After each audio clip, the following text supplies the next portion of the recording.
მქონდა საუბრის შესაძლებლობა, ინფორმაცია ფორმატიც ეგ ადგილზე იყო, ხა მე ფეხით გამოვიარე სასამართლოს ეზო მეგობრებთან ერთად, აი რამდენიც გარეთ არიან ბატონი პოლიციელები, არა იმდენი, ერთი იმდენი მეტნი არიან შიგნით, მათ შორის სასამართლოს უშუალო შენობაში.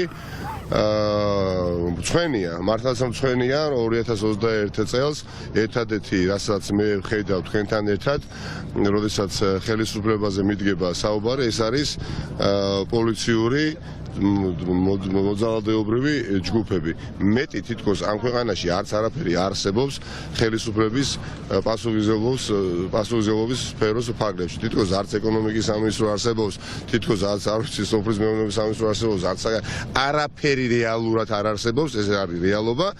არსებობს მხოლოდ და მხოლოდ სპეცნაზი, მხოლოდ გადაცმული სხვადასხვა ფორმებში, სხვადასხვა დანაყოფების თანამშრომლები, რომლებსაც ავალებენ იძალადონ ხალხზე, მაგრამ ეს ძალადობა მათ დიახაც შედეგს ვერ მოუტანს.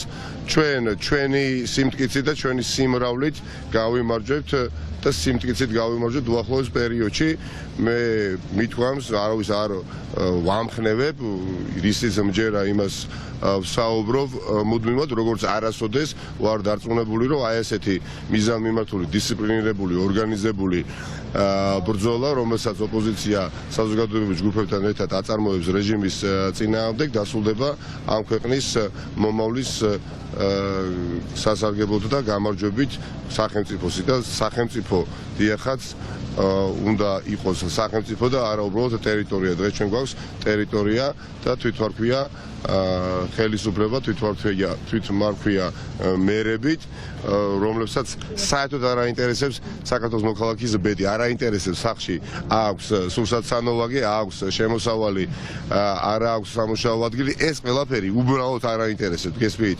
არ აინტერესებს და ამ ყველაფერს გულწრფელად აღიარებენ, რომ არც არასოდეს დააინტერესებთ.